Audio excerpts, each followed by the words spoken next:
I wrote to you, she said softly, removing one of the envelopes. Every month for years. Letters I knew I couldn't send because I didn't know where you were. But I needed to talk to you, even if it was only on paper. I stared at the box, at the tangible evidence of Layla's regret. It was one thing to hear her say she had never forgotten me, never stopped looking. It was another to see the proof of it, preserved so carefully all these years. May I? I asked, gesturing to the box. She nodded, stepping back to give me space. I sifted through the contents. School photographs with our young faces smiling at the camera. Newspaper clippings about the Way Group's expansion in Canada. My appointment as CEO. A dried cherry blossom pressed between two pieces of glass from the tree where we used to study in her family's garden. And the letters, dozens of them, each dated and sealed. I picked one at random, hesitating before opening it. You can read them, Layla said quietly. They were always meant for you. The letter I chose was dated 3 years after I left Shanghai. Dear Marcus, it's your birthday today. You're 20 years old now. I wonder if you're celebrating, if you're happy wherever you are. I hope so. I think about you every day, wondering what your life is like now, if your leg healed properly, if you're still angry with me. You have every right to be. I'm in my second year at Fudan, business administration, like we always planned. It feels wrong to be here without you.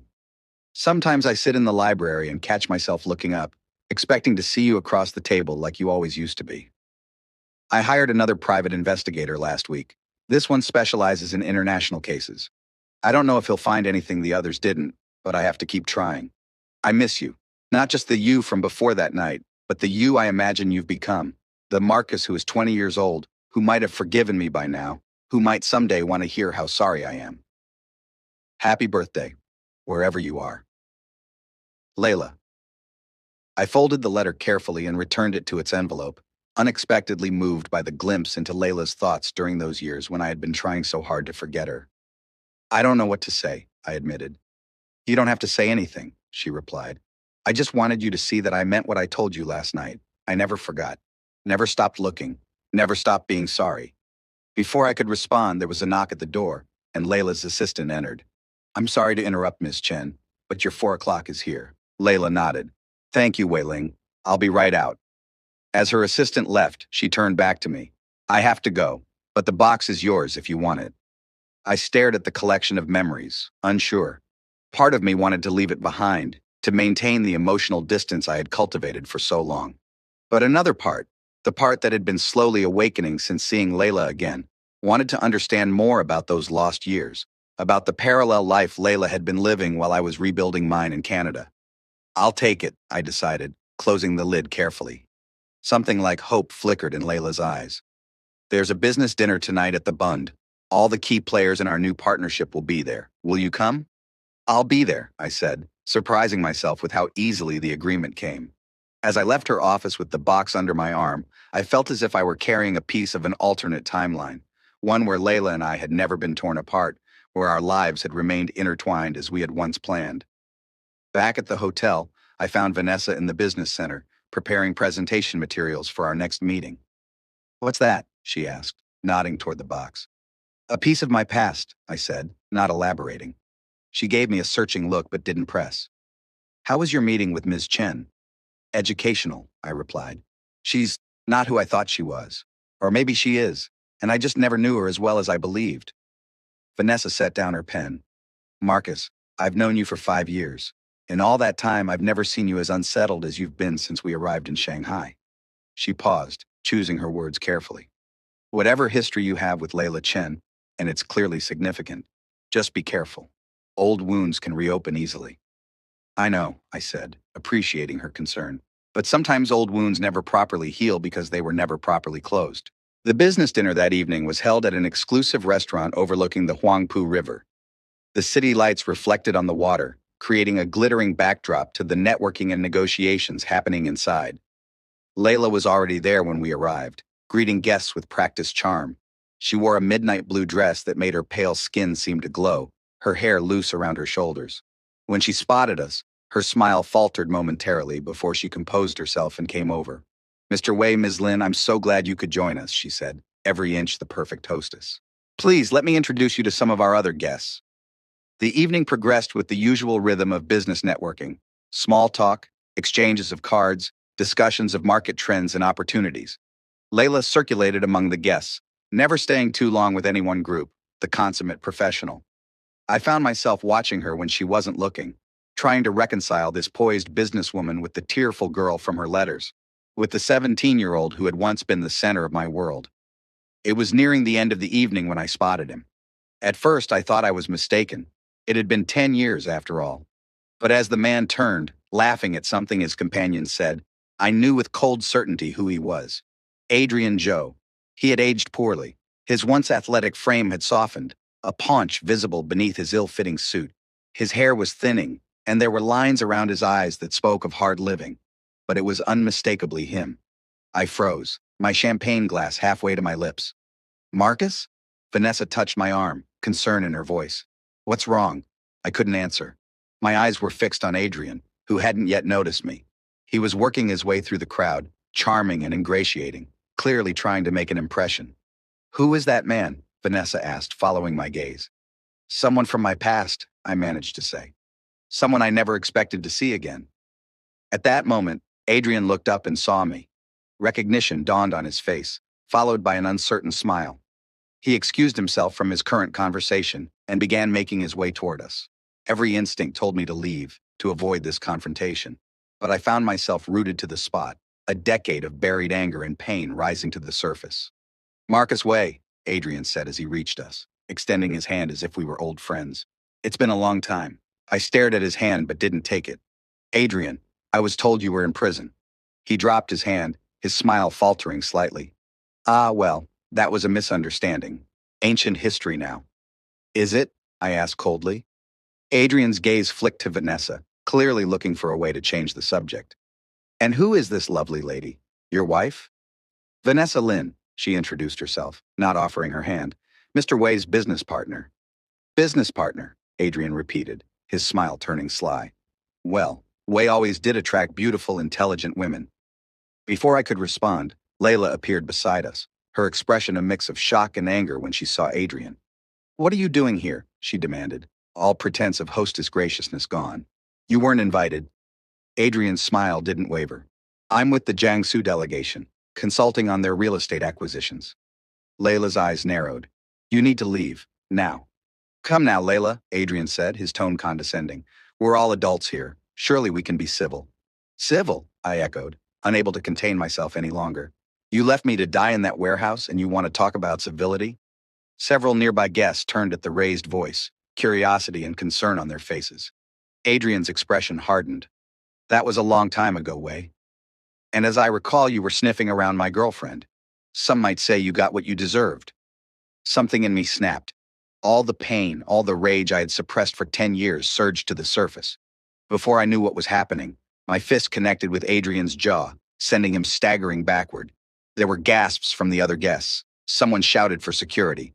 Adrian recovered his balance, touching his split lip with a look of shock that quickly morphed into fury. You'll regret that, he snarled, lunging toward me. But he never reached me. Layla stepped between us, her face a mask of cold fury. Security, she called sharply. Two large men in dark suits appeared immediately. Please escort Mr. Joe out.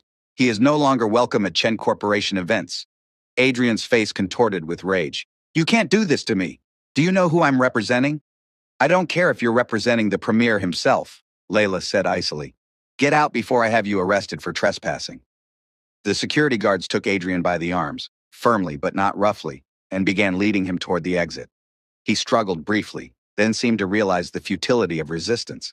This isn't over, he called over his shoulder. You'll be hearing from me, both of you. As he was escorted out, the buzz of conversation resumed, though many curious glances were still directed our way. Layla turned to me, concern etched on her face. Are you all right? She asked softly. I flexed my hand, knuckles already beginning to swell. Fine, I'm sorry for disrupting your event. She shook her head. Don't apologize. I had no idea he would be here. I would never have. She trailed off, then turned to Vanessa. Ms. Lynn, would you excuse us for a moment? I need to speak with Marcus privately. Vanessa looked to me for confirmation. When I nodded, she squeezed my arm gently. I'll be right over there if you need me, she said, moving toward the bar, but keeping us in her line of sight. Layla led me to a quiet corner of the terrace, away from the other guests. The night air was cool against my flushed skin, the city lights below us creating an illusion of privacy. I meant what I told you this morning, she said quietly. I haven't spoken to Adrian since the night of the warehouse. I had no idea he would be here tonight. You said he was in prison, I replied, still struggling to contain my anger. He was, for drug trafficking, not for what he did to you. She gazed out at the river, her profile limned in the soft light. When I heard he'd been released, I made sure he couldn't come near any Chen properties or events. He must have attached himself to the Jiangsu group to get in tonight. I said nothing, my mind still processing the shock of seeing Adrian again, of the feelings his presence had unleashed. I understand if you want to leave, Layla continued. I wouldn't blame you, but I hope you'll stay. Finish the evening. Don't let him ruin this opportunity for you.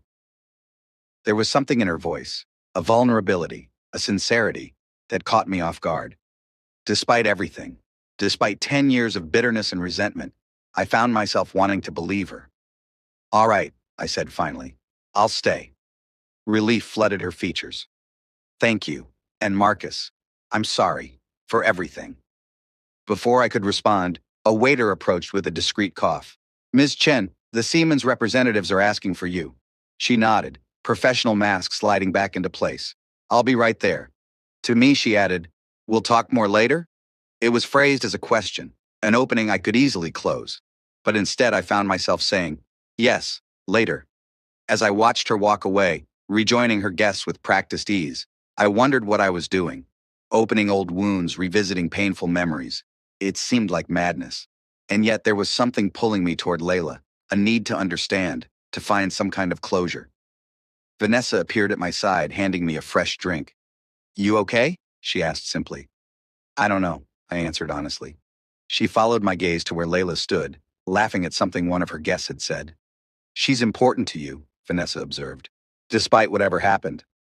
I didn't confirm or deny it. I wasn't sure I knew the answer myself. Just be careful, Vanessa said softly. Old wounds can reopen easily. She was right, of course. But as I stood there watching Layla move through the crowd, I wondered if some wounds never truly healed because they were never properly closed in the first place. And perhaps, after 10 years of running from my past, it was time to finally face it. The rest of the evening passed in a blur of business conversations and networking, though my mind kept returning to the confrontation with Adrian. My hand throbbed where it had connected with his jaw, a physical reminder of emotions I thought I'd buried long ago. When the dinner finally ended, Vanessa and I shared a taxi back to the hotel. Want to talk about what happened tonight? She asked as we pulled away from the curb. I sighed, rubbing my bruised knuckles. Adrian Joe was the reason I nearly died 10 years ago. He was Layla's boyfriend in high school, the one she chose over me, the one she escaped with when they left me in that warehouse. Vanessa's eyes widened. And she invited him tonight? No, I said quickly, surprising myself with how readily I defended Layla. She was as shocked to see him as I was. Apparently, he attached himself to one of the business delegations to get in. I see. Vanessa was quiet for a moment. And punching him helped? Despite everything, I found myself smiling slightly. More than I expected, actually.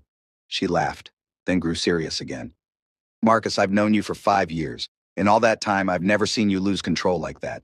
This place, these people, they're bringing up things you've clearly tried very hard to bury. I know, I admitted. Coming back to Shanghai was a mistake. But now that I'm here, now that you're here, you need closure, she finished for me. I get it.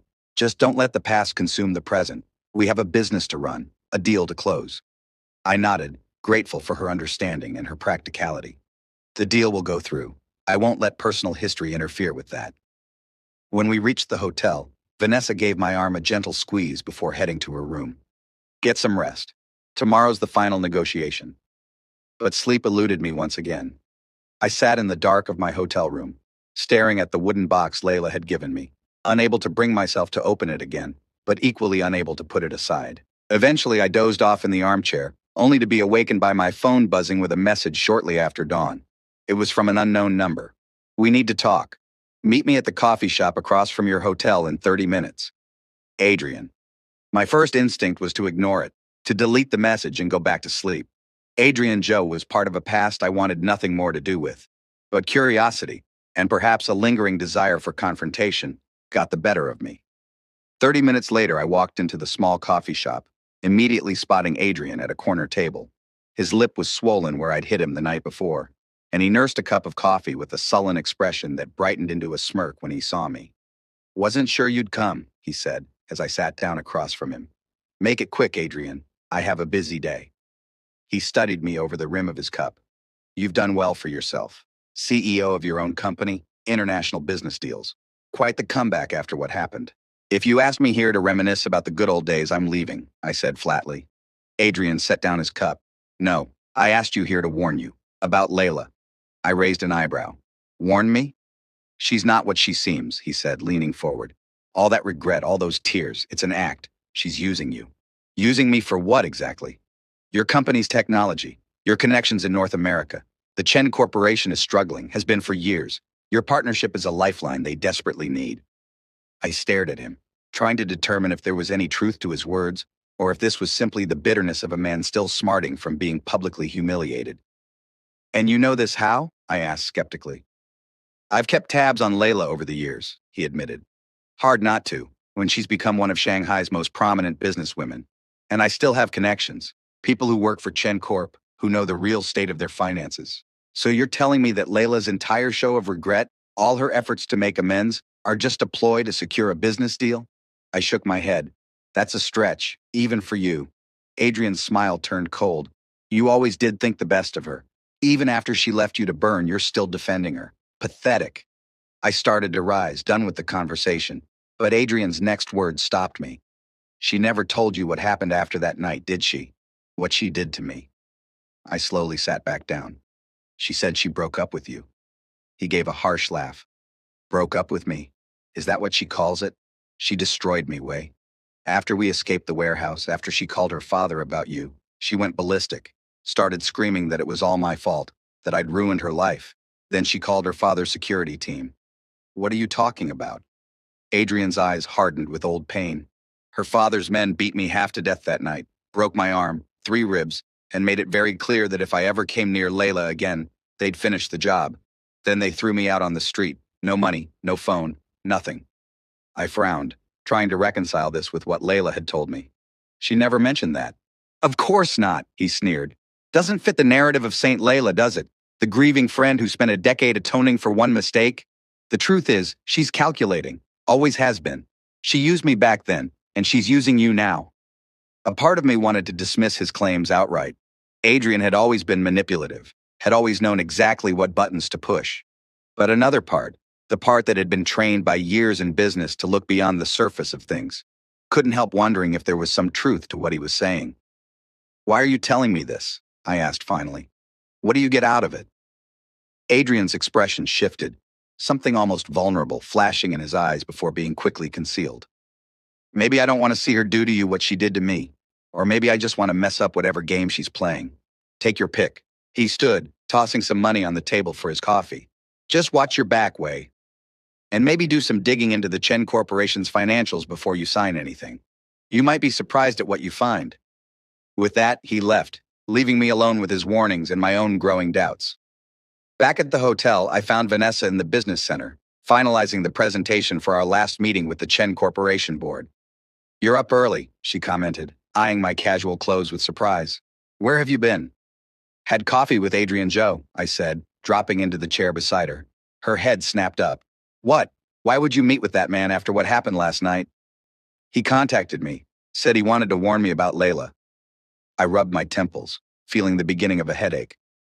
"Claims the Chen Corporation is in financial trouble, that Layla is using our partnership, and my history with her, to save her company." Vanessa set down her pen, giving me her full attention. "Do you believe him?" "I don't know," I admitted. "Adrian's always been manipulative, but it would be negligent not to at least look into it," she finished for me. "I'll make some calls, see what our contacts in Shanghai know about Chen Corp's financial situation." I nodded gratefully. "Thank you, and let's keep this between us for now." She gave me a searching look. "Of course, but Marcus, regardless of what we find, we have to remain professional. The scene last night was already pushing boundaries." "I know," I said, embarrassed by the reminder of my loss of control. "It won't happen again." "Good," she said, returning to her work. "Because we have the final negotiation in 3 hours, and I need you focused." The Chen Corporation headquarters seemed different somehow as we entered for our final meeting. Was it my imagination, Or were the staff more tense, the security more visible? I found myself studying everything through the lens of Adrian's accusations, looking for signs of a company in distress. Layla met us in the conference room, professional as always, though I noticed dark circles under her eyes that hadn't been there the day before. Had she slept as poorly as I had after the confrontation with Adrian? Mr. Wei, Ms. Lin, she greeted us formally. The board is very impressed with your proposal. We're prepared to move forward with the partnership, pending a few final details. The negotiation proceeded smoothly, with Vanessa handling most of the technical aspects while I focused on the strategic vision for our collaboration. Throughout, I watched Layla carefully, looking for any sign that Adrian's claims might be true. But she was the same poised, intelligent businesswoman she had been in all our previous meetings, showing genuine enthusiasm for the potential of our partnership. As the meeting concluded, with handshakes all around and promises of contracts to be signed the following day, Layla asked me to stay behind for a moment. I was hoping we could have dinner tonight, she said once we were alone, to celebrate the successful negotiation and to continue our conversation from the other night. I hesitated, torn between my lingering feelings for Layla and the seeds of doubt Adrian had planted. I'm not sure that's a good idea, Layla. Last night was unfortunate, she finished for me. Adrian's appearance was unexpected and unwelcome, but it doesn't change anything between us. Doesn't it? I wanted to ask.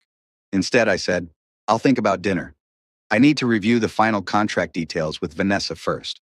Something like disappointment flashed in her eyes, but she nodded. Of course, just let me know. As I left the building, my phone buzzed with a message from Vanessa. Found something. Meet me back at the hotel ASAP. Vanessa was waiting in my hotel room when I returned, a stack of printouts spread across the desk. What did you find? I asked, closing the door behind me. You might want to sit down for this, she said, her expression grave. She handed me the top document, a financial report dated 3 months prior. The Chen Corporation is indeed in financial trouble. They've been hemorrhaging money for the past 2 years. Failed expansions, bad investments, increased competition from tech startups. I scanned the report, the numbers confirming what she was saying. How bad is it? Bad enough that without a significant infusion of capital or a game-changing partnership, they could be facing bankruptcy within a year.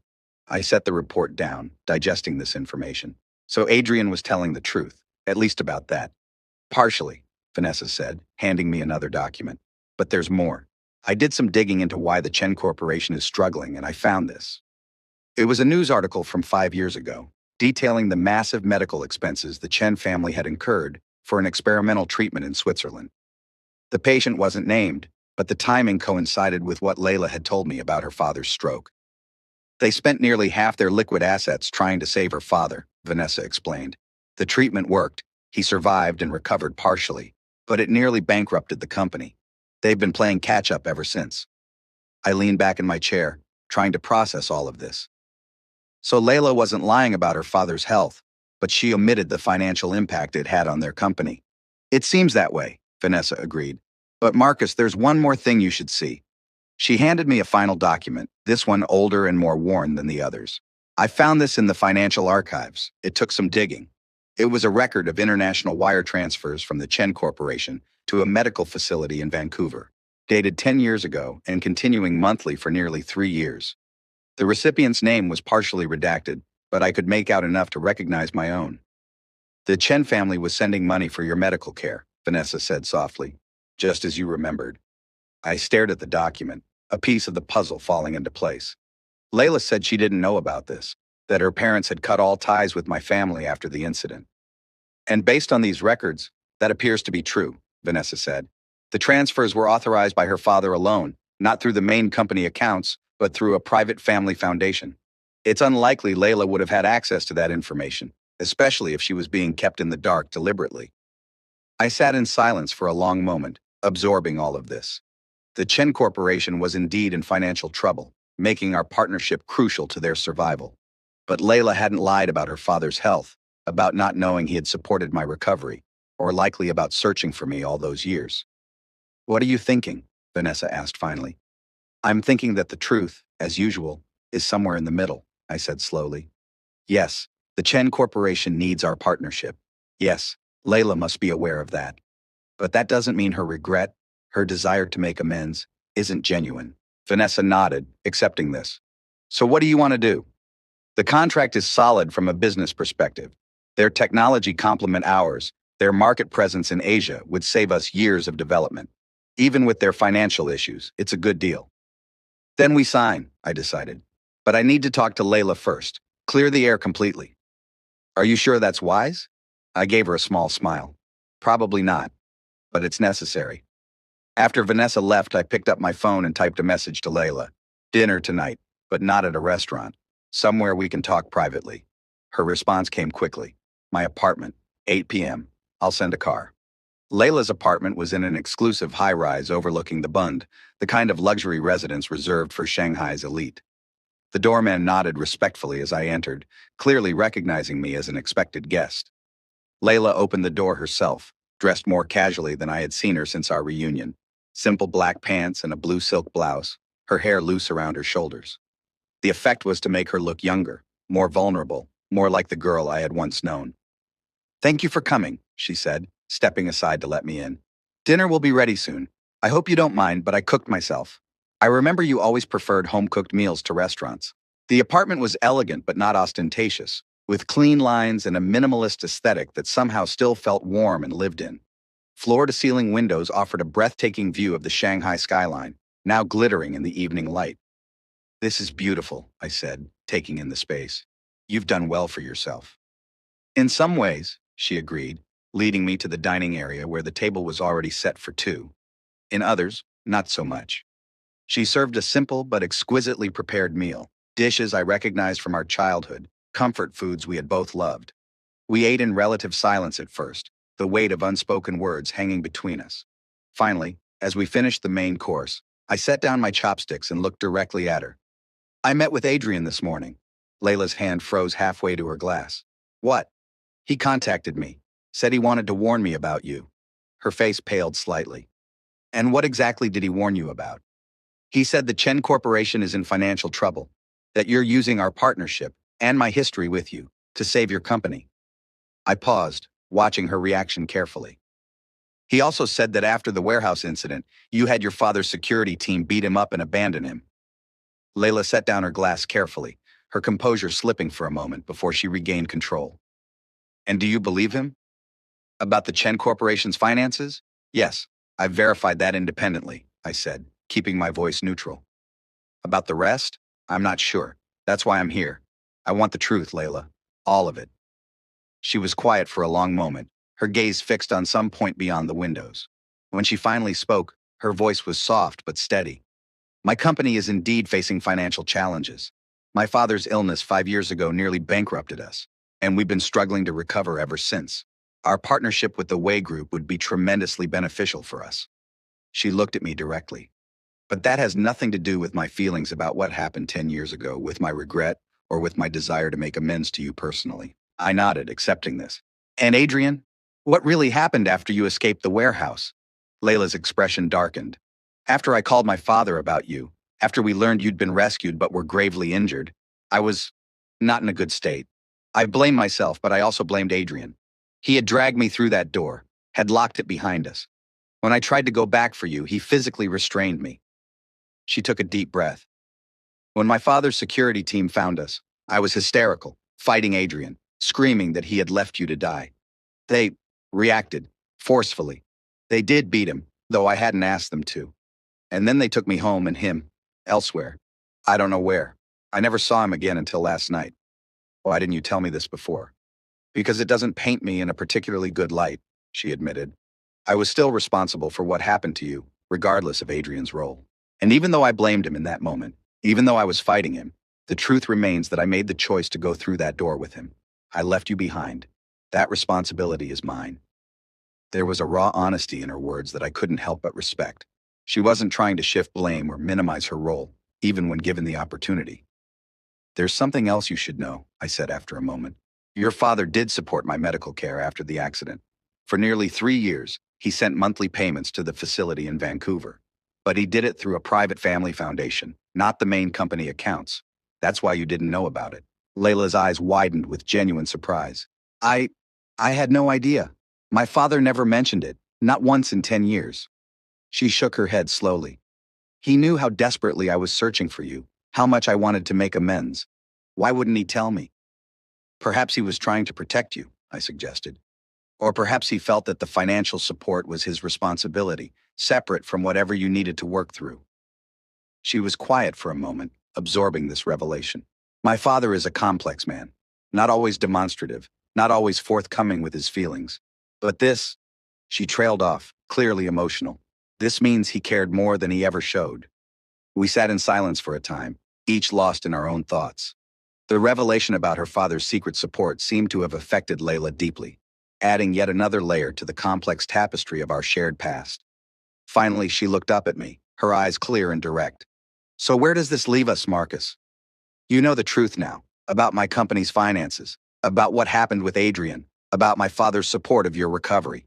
You know that while our partnership would indeed benefit the Chen Corporation greatly, my regret and my desire to make amends are genuine. What happens next? It was the question I had been asking myself since seeing her again in that ballroom. What did I want from this reunion? Closure, revenge, forgiveness, or something else entirely? Something I hadn't dared to name even to myself. I don't know, I admitted. 10 years is a long time, Layla. We're different people now. What happened that night? It changed both of us, shaped us in ways we're probably still discovering. She nodded, accepting this. But we're here now. Against all odds, after all this time, our paths have crossed again. That has to mean something, doesn't it? Before I could respond, my phone buzzed with an incoming call. I glanced at it, intending to ignore it, but froze when I saw Vanessa's name. She wouldn't call this late unless it was important. I'm sorry, I need to take this, I said, standing up. It's my business partner. Layla nodded, beginning to clear the dishes. Of course, take your time. I stepped into the living room, answering the call. Vanessa? What's wrong? Marcus, her voice was tense. Adrian Joe was just here at the hotel, looking for you. I frowned. What did he want? He was not in a good state, drunk, agitated. He was saying some disturbing things about you and Layla. When I wouldn't tell him where you were, he became aggressive. Security had to remove him. A chill ran down my spine. Are you all right? I'm fine, she assured me. But Marcus, he had a gun. Security confiscated it and called the police. But by the time they arrived, he had disappeared. My mind raced. Where are you now? Still at the hotel. The police are here taking statements. They've increased security and are searching for Adrian, but they warned me to contact you immediately. They think he might be looking for Layla too. As if on cue, the doorbell rang. Layla emerged from the kitchen, wiping her hands on a towel. Are you expecting someone? I asked, covering the phone. She shook her head, moving toward the intercom. Number. It's probably my neighbor. She sometimes borrows things. Wait, I said sharply, a sense of foreboding washing over me. Don't answer it. Let me check first. But Layla had already pressed the intercom button. Hello? There was a moment of silence, then a voice that sent ice through my veins. Layla, it's Adrian. We need to talk. Don't let him in, I said, keeping my voice low as I moved toward Layla. Vanessa just called. Adrian was at my hotel looking for me. He had a gun. Layla's face paled, but she maintained her composure. Adrian, she said into the intercom, her voice remarkably steady. This isn't a good time. I have company. I know Wei is there, Adrian's voice crackled through the speaker, slurred but unmistakable. That's why I'm here. We need to finish our conversation from this morning. I took the phone from my ear long enough to whisper to Layla, call security. I'll keep him talking. She nodded, moving quietly toward her cell phone on the kitchen counter while I stepped closer to the intercom. Adrian, it's Marcus, I said. If you want to talk, let's meet tomorrow when you've sobered up. A harsh laugh came through the speaker. Always so reasonable, Wei. Always so fucking superior. But I'm done waiting. Done being the villain in your little drama. Let me up, or I start making a scene that your neighbors will never forget. Layla returned to my side, phone in hand. Security is on their way, she whispered. So are the police. I nodded, mind racing. We needed to keep Adrian talking, keep him from doing anything rash until help arrived. I'm coming down, I said into the intercom. Wait there. No, Layla grabbed my arm, eyes wide with alarm. He's drunk and armed. It's too dangerous. If I don't go down, he might force his way in, I reasoned. This way, I can stall him in the lobby where there are cameras and witnesses. Then I'm coming with you, she said firmly. Absolutely not. You're staying here, door locked. When she started to protest, I added, Layla, please. I can't focus on handling Adrian if I'm worried about your safety too. Something in my expression must have convinced her. She nodded reluctantly. Be careful. Security should be there in minutes. I returned to the intercom. Adrian, I'm on my way down. Stay in the lobby. Turning back to Vanessa, who was still on the phone, I quickly explained the situation. Call the police, tell them where I am. I'm going down to stall Adrian until they arrive. Marcus, that's insane, Vanessa protested. Wait for the authorities. No time, I replied. Just make sure they get here fast. I hung up, pocketing my phone. Layla stood by the door, tension evident in every line of her body. Lock the door behind me, I instructed. Don't open it for anyone except security or the police. She nodded, then suddenly stepped forward and hugged me tightly. Be safe, she whispered. I can't lose you again. The unexpected gesture caught me off guard, but I returned it briefly before pulling away. It'll be fine. Just stay here. As the elevator descended to the lobby, I tried to calm my racing heart. Adrian had always been volatile, even back in high school, but now he was drunk and apparently armed. I had no illusions about my ability to overpower him if things turned physical. My leg, while functional, remained a weakness. My only advantage was a clear head, and hopefully the element of surprise. Adrian wouldn't expect me to come down willingly. The lobby was eerily quiet when I stepped out of the elevator. The usual doorman was nowhere to be seen. Instead, Adrian stood by the reception desk, pacing nervously, one hand thrust deep in his jacket pocket. Adrian, I called, keeping my voice steady as I approached him. Let's take this outside. He spun around, eyes wild and bloodshot. Well, look who decided to join the party, he slurred, a dangerous grin spreading across his face. The prodigal son himself. You're drunk, I stated the obvious, stopping several meters away from him. And you're making a mistake. Security will be here any minute. Security, he scoffed. Already took care of your fancy doorman. He's taking a little nap in the janitor's closet. My stomach dropped at this revelation. What did you do to him? Relax. He's just unconscious. Unlike you, I don't leave people to die. His hand emerged from his pocket, and the overhead lights glinted off the metal of a small pistol. Now let's continue our chat from this morning. The one where you were so quick to dismiss me. I raised my hand slowly, eyes fixed on the weapon. Put the gun away, Adrian. This isn't going to solve anything. Oh, but it will, he countered, gesturing toward the elevator with the pistol. Call Layla down. It's time for a reunion, the three of us. Long overdue, wouldn't you say? She's not coming down, I said firmly. This is between you and me. Adrian's face contorted with rage. It's always been the three of us, Way. The golden boy, the princess, and the thug. That's how everyone saw it, right? Well, I'm tired of playing my assigned role.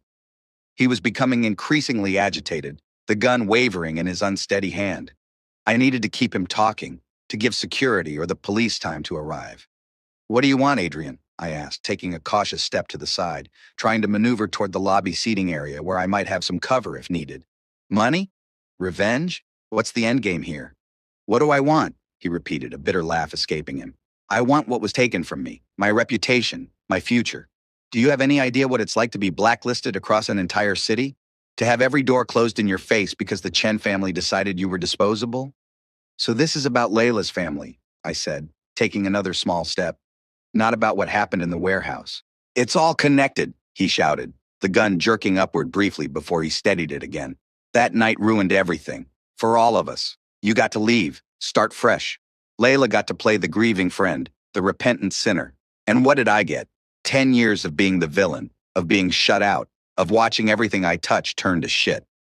There was genuine pain in his voice beneath the alcohol and anger, and for a moment, I felt an unexpected flicker of pity. Adrian had made his choices that night, as we all had, but the consequences had been unevenly distributed. It doesn't have to end like this, I said quietly. Put the gun down, Adrian. Walk away. The Chen family has no reason to continue pursuing you after all this time. He laughed bitterly. Walk away? To what? My life is in shambles, Way. I've got nothing left to lose. That's not true, I countered, desperately trying to reach whatever rationality remained in his alcohol-soaked mind. You're still young. You can start over somewhere new like I did. With what resources? He demanded. Your family had money. They got you out. I had nothing. From the corner of my eye, I noticed movement at the main entrance, security guards taking positions, preparing to enter. I needed to keep Adrian distracted just a little longer. I can help you, I offered, the words leaving my mouth before I fully considered them. Money, connections, a fresh start abroad, whatever you need. Adrian stared at me in disbelief, then burst into mocking laughter. The great Marcus Way, so noble, so forgiving. Still trying to save everyone, aren't you? Even the man who left you to die. I'm not doing it for you, I said honestly. I'm doing it to end this cycle. We've all been trapped in it for too long. You, me, Layla. It's time to break free. For a moment, something shifted in Adrian's expression, a glimmer of the young man he had once been before bitterness and resentment had consumed him. The gun lowered slightly. Layla flinched at the accusation but didn't deny it. Yes, our partnership would benefit my company greatly. And yes, I chose you that night. A decision I've regretted every day since. But my regret is real, Adrian. My desire to make amends is genuine. Out of the corner of my eye, I could see security personnel gradually moving into position, trying to surround Adrian without drawing his attention. I needed to keep him focused on us just a little longer. We've all made mistakes, I said, taking a careful step forward, placing myself slightly in front of Layla. We've all hurt each other. But it can end now, Adrian. Just put down the gun. For a long moment, Adrian stood frozen, the gun trembling in his hand, his eyes darting between Layla and me. Something seemed to break in him, a dam of emotion long held back. Do you know what it feels like? He asked, his voice suddenly thick with tears. To be the one no one mourned? The one everyone was happy to forget? To watch the two of you find your way back to each other while I'm still drowning in the wreckage? I know exactly what that feels like, I said quietly. For 10 years, I thought Layla had moved on without a second thought for what happened to me. I thought she was living our dream while I struggled to rebuild from nothing. I know what it's like to feel forgotten, Adrian. My words seemed to reach him. The gun lowered slightly, his shoulders slumping. It wasn't supposed to be like this, he whispered, more to himself than to us. None of it. No, it wasn't, I agreed gently. We were just kids making terrible decisions. But we're not kids anymore. We can make better choices now. For a heartbeat, I thought we'd gotten through to him. The fight seemed to drain from his body, the hand holding the gun dropping to his side. Then several things happened at once. The security team, seeing their opportunity, rushed forward. Adrian, startled by the sudden movement, raised the gun again in panic. Layla, seeing his reaction, lunged forward to stop him. No, I shouted, reaching for her. The gun went off, the sound deafening in the enclosed space of the lobby. Layla crumpled to the ground. Security tackled Adrian, the weapon clattering across the marble floor. And I was on my knees beside Layla, heart stopping at the sight of blood spreading across her blue silk blouse. Layla, I gasped, pressing my hands against the wound, trying to stem the flow of blood. Stay with me. Help is coming. Her eyes fluttered open, finding mine with effort. Marcus, she whispered, her voice faint. I'm sorry. For everything. Don't, I choked out, tears blurring my vision. Don't apologize. Just stay awake. Please. Behind us, Adrian was being restrained, his anguished cries filling the lobby as he realized what he'd done. Security was calling for an ambulance, for the police. But all I could focus on was Layla's pale face, the warmth of her blood seeping through my fingers. It's okay, she murmured, a strange calm settling over her features. Maybe this is how it was always meant to end. No, I insisted fiercely. You don't get to leave me again, Layla. Not like this. A ghost of a smile touched her lips. At least, this time, I'm saving you. Her eyes drifted closed, her breathing becoming shallow and labored. In the distance, sirens wailed, drawing closer. But I feared they wouldn't arrive in time. The universe couldn't be this cruel, to bring us back together after 10 years only to tear us apart again permanently. Layla, I pleaded, my voice breaking. Stay with me. We're not finished yet. Our story can't end here. But as the paramedics finally arrived, pushing me aside to work on her, I wasn't sure she could hear me anymore. All I could do was watch, helpless once again, as they fought to save her life, the life she had risked to protect mine. The hospital waiting room was a sterile purgatory, hours stretching into eternity as I paced the gleaming floors, my clothes still stained with Layla's blood. Vanessa sat nearby, a silent but steady presence, occasionally pressing a cup of bitter coffee into my hands that I would forget to drink. Adrian had been arrested at the scene, taken away in handcuffs, his face a mask of shock and horror at what he had done. The police had taken my statement, but I'd refused to leave the hospital until I knew if Layla would survive. Family of Chen Layla? A doctor finally called, stepping into the waiting area. I approached immediately, Vanessa at my side. I'm her. I hesitated, not sure what to call myself. Not family, not quite a friend, certainly not a stranger. I'm with her, I finished simply. The doctor nodded, perhaps sensing the complexity of the situation. Ms. Chen has survived surgery. The bullet missed her heart but damaged her left lung and caused significant blood loss. The next 24 hours will be critical, but she's stable for now. Relief washed over me so powerfully my knees nearly buckled. Vanessa's hand on my arm steadied me. "Can I see her?" I asked. "She's unconscious and will remain sedated for some time," the doctor cautioned. "But yes, you can sit with her briefly. Room 427. Vanessa squeezed my arm. "Go. I'll handle any calls. Let people know she's stable." I nodded gratefully and followed the doctor through the maze of corridors to Layla's room. Nothing could have prepared me for the sight of her, pale and still against the white hospital sheets, tubes and wires connecting her to machines that beeped and hummed, monitoring her tenuous hold on life. "Oh, Layla," I whispered, sinking into the chair beside her bed. I carefully took her hand, mindful of the IV line. "What were you thinking?" Of course, there was no response, just the steady rise and fall of her chest, assisted by machines.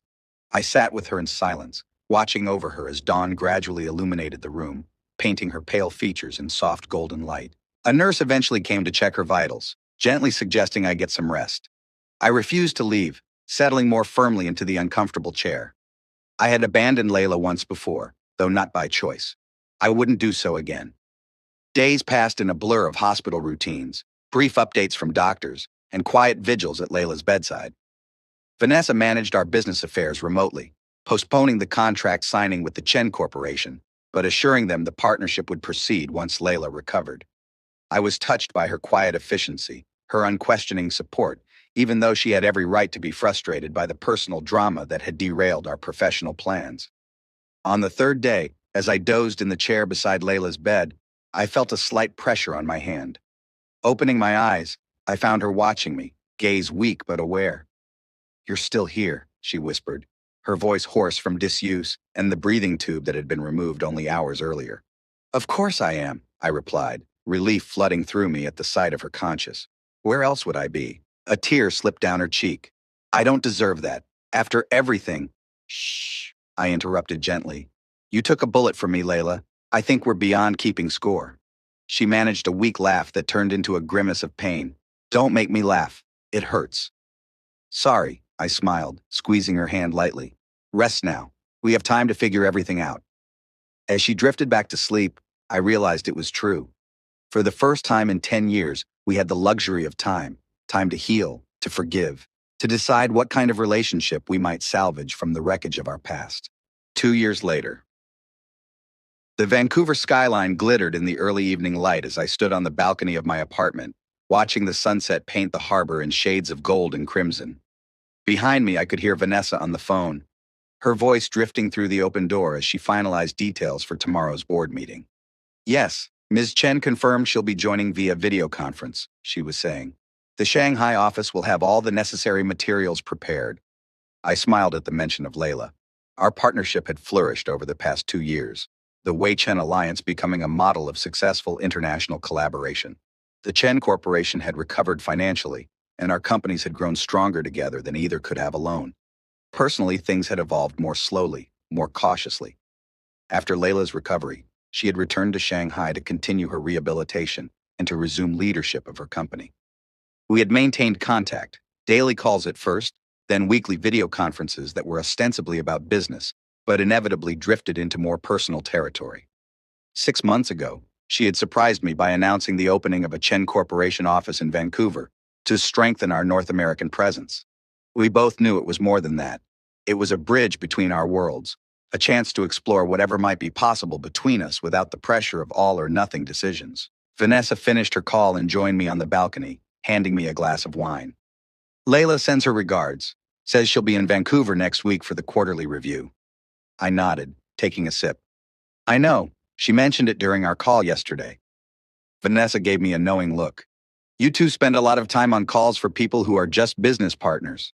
"It's complicated," I said, the familiar refrain whenever anyone asked about my relationship with Layla. And it was complicated.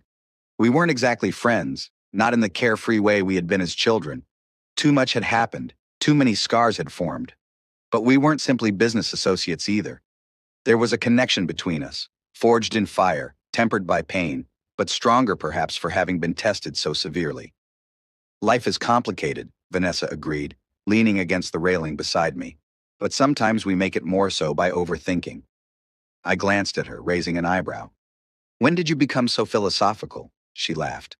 I've always been philosophical. You've just been too wrapped up in your own drama to notice. I couldn't argue with that.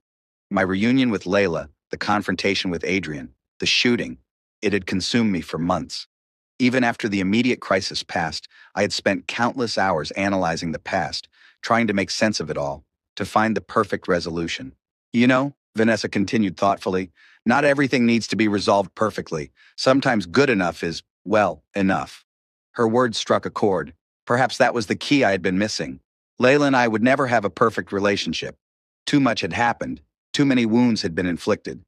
But maybe we could have something good enough, something worth building despite the imperfect foundation. I think I'm going to ask Layla to dinner when she's here next week, I said suddenly. Not a business dinner, just dinner. Vanessa smiled, raising her glass in a toast. It's about time.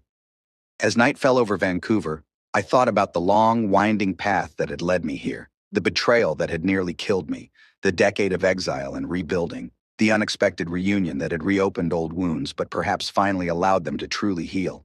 From childhood friends to enemies to whatever we were becoming now. It wasn't the story I would have chosen, but it was ours. And perhaps that was enough. A text message lit up my phone. Layla, as if my thoughts had summoned her. Just confirm my flight for next Tuesday. Looking forward to seeing you. Maybe we can find time for something other than business meetings. I smiled, typing my reply. Definitely. I have reservations for 2 at Augustine's on Thursday night. No spreadsheets allowed. Her response came quickly. It's a date, or whatever complicated thing we want to call it. I laughed, pocketing my phone. Complicated indeed. But as I gazed out at the city lights reflecting on the harbor waters, I realized I was looking forward to it, to seeing her, to continuing our story, to discovering what might be possible when old wounds finally heal and new beginnings become possible. Some friendships were worth salvaging, even after they had been broken beyond recognition. Some bonds were strong enough to withstand even the harshest betrayals.